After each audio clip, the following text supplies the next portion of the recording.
So the Trump administration has arrested the Milwaukee judge.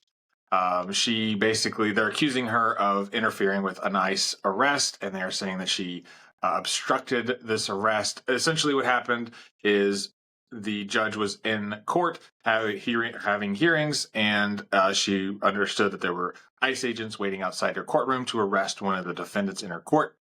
She went outside the courtroom and basically told apparently was visibly angry according to the complaint, and chewed them out and asked them what kind of warrant they had. They told her that they had an administrative warrant, not a judicial warrant, which is a pretty important distinction. A administrative warrant basically means it was signed off by an ICE bureaucrat. A judicial warrant means it's signed by a judge. And so she told them, go see the chief judge here in the courthouse and get a judicial warrant. So the ICE agents go and leave to do that.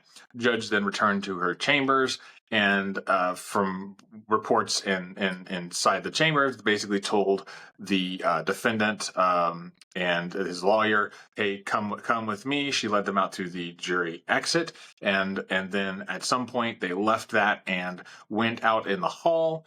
The defendant, that is, went out in the hall, went past the federal agents, got on an elevator with a federal agent, and then left the building. And then he was apprehended outside of the courthouse. Now, one of the reasons why they don't arrest him inside the courthouse is because an administrative warrant, you cannot arrest somebody in non-public areas. It is a civil warrant. It is not a criminal warrant.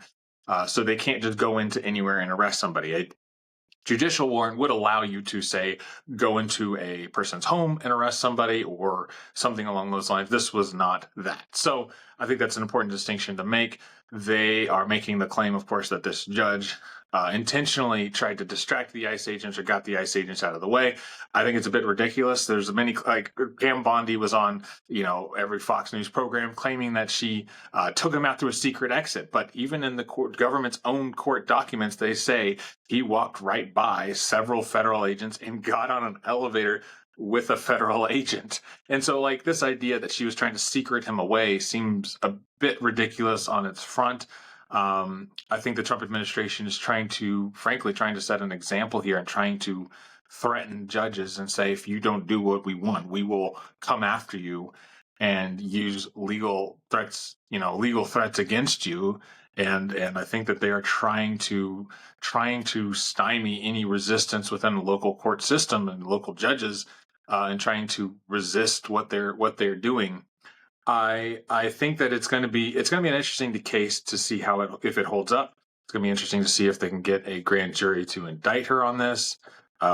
This is kind of unusual territory. I don't know that we've ever had a situation where a judge has been accused of something along these lines. A judge's courtroom is her own. She doesn't have to let anybody in, and particularly over an administrative warrant. Here's a piece of paper. I got this piece of paper right here. I've got some paper right here. This piece of paper right here has as much legal authority over me as that administrative warrant from ICE does, right? I can ignore an ICE warrant because it doesn't apply to me. There are no due process.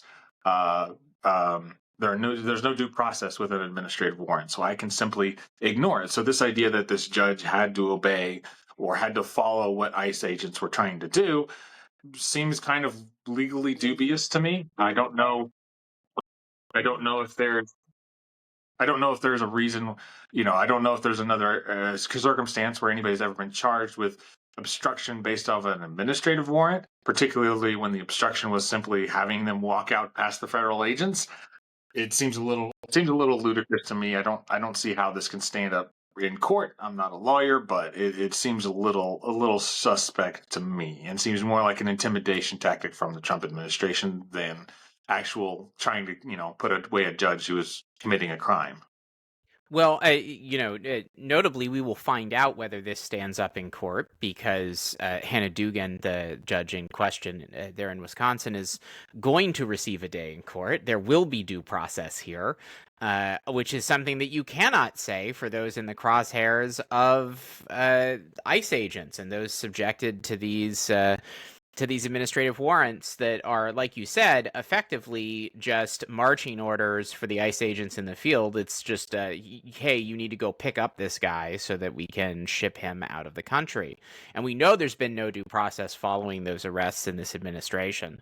Look, I think that the target here is pretty clearly more than just this specific judge or even judges in general as a class, because look, judges are probably the least, of all people in this country, judges are going to be the least afraid to appear in a courtroom. They're going to be the least daunted by a legal proceeding. They're going to be the least cowed by some trumped up charge that they know is not going to fly.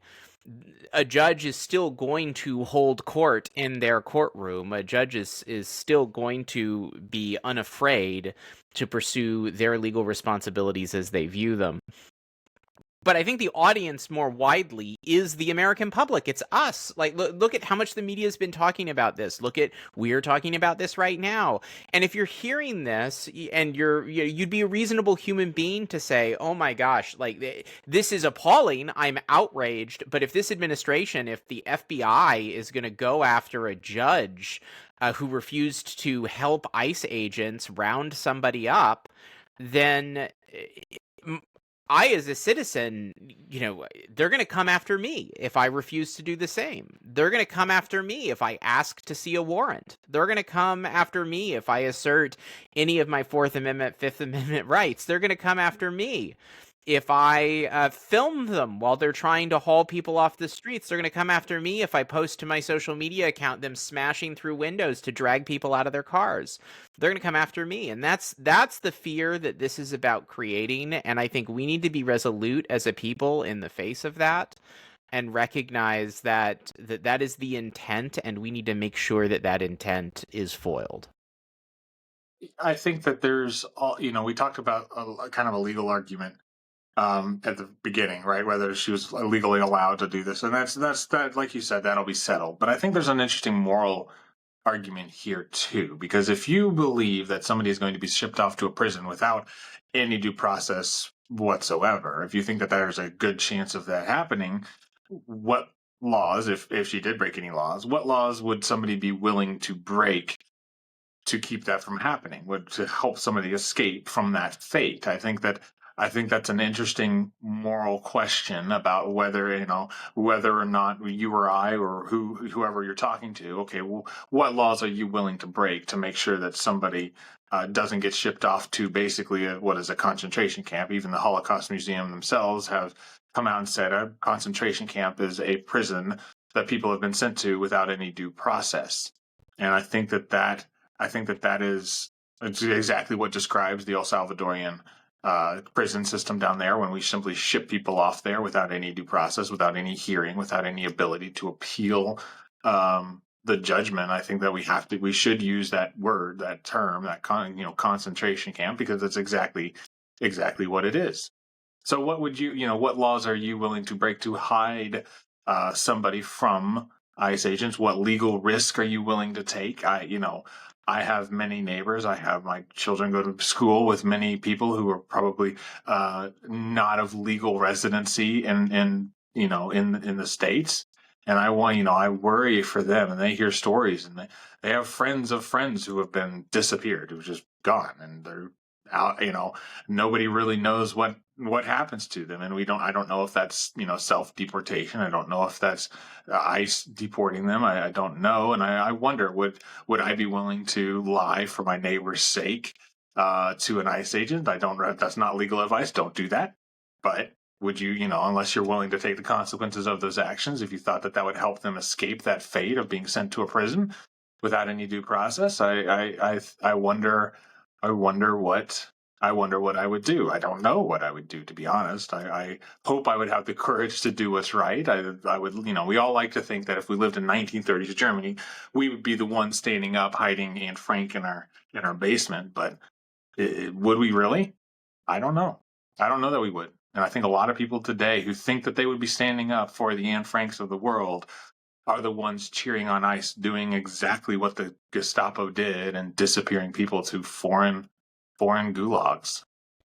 I think the irony in this situation, because of course the representation of facts is part of this story, like every other story out of this administration. There seem to be different sets of facts that they're running on Fox News and talking about, that Pam Bondi and Kesh Patel are putting out there, versus what seems to be reported from other sources, or what people involved seem to be saying actually occurred. But regardless of what those facts are, like if you adopt the administration's viewpoint, if you adopt what Pam Bondi is saying, if you adopt the Fox News narrative, this judge is an even more heroic figure if that set of facts is the set of facts that we're dealing with. To hear Pam Bondi talk about it, Judge Dugan is like the Hit him Harriet underneath Tubman her of our cloaks age. and scooted out of the courthouse. Yes, I mean, like this is truly a heroic tale that the administration is telling about this judge, and the fact that in their minds, Hannah Dugan is cast as the villain of this tale. You know, it makes you wonder: does this administration view the Underground Railroad as this interstate criminal enterprise that should have been destroyed? You know, do they view the family hiding Anne Frank in their attic as criminals who need to be rooted out as traitors to the Reich? Or, I mean, like, what kind of warped view of societies does this administration have, where the way that they are spinning these facts, the facts that they are creating, the facts that they are presumably in some part lying about, and maybe in other parts not lying about, but the story that they've decided to tell that differs from the story that everybody else is telling is one that casts the judge in a more heroic light, even if the actions in the face of that heroism are maybe more strictly unlawful. In a morally more justified light, is really shocking as a demonstration of how broken the moral compass of the current administration is. I do think that Americans are I think they had 4 years to forget what Trump 1.0 was like, and that worked in his favor to a massive degree. I think they're starting to remember that. His poll numbers are collapsing and collapsing fast. But the one thing that I found really fascinating is that his polling on immigration over the past couple of weeks, and obviously polls have yet to take into account this recent, the judge being arrested, but that his polling on immigration has gone from him having a 55 plus approval rating on immigration to now being around 40 to 44, 45%. It has dropped dramatically just in the past few weeks. And so I think that's a signal that Americans really aren't buying what the Trump administration is selling. And I think that gives me hope that political pressure can be brought to bear on Congress for Congress to start putting a stop to some of this nonsense. Well, folks have to act, and I think it's interesting you mention his collapsing numbers. It's the worst a president has ever been in their first 100 days. His total approval hit 39% in some polls the other days. This is not. We don't want to pretend there is this big, large majority of support for what Trump is doing, because there simply isn't. The country is outraged, by and large. The vast majority of Americans are upset and outraged about what's going on. And it is distinct and different, and we should be really clear about this. Distinct and different than the first administration. I think a lot of people were fans of Trump 1, maybe, voted for him again because that first administration wasn't that bad. And they expected to get a rehash of that. And what we've seen is Trump 1.0 revisited in 2.0. Only any responsible adult in the room that put even the slightest guardrail on Trump's insanity has now been replaced by somebody who is probably worse than Trump himself. Like, the pendulum has swung so far the other direction that now you have people running departments, people in Trump's ear that are even nuttier than he was in 1.0, and certainly more nefarious because it fits into a larger preconceived idea of what an authoritarian state should be in order to accomplish policy projects that they view as not viable through democratic means. And I think there's something really pervasively evil about what the state is doing now that is not analogous to prior administrations, including Trump's prior administration. And more Americans are seeing that, and that's why you have these historically, catastrophically bad polling numbers. I think that I've seen it said many times, but I think it's appropriate. The cruelty is the point. And I don't think Americans are buying it.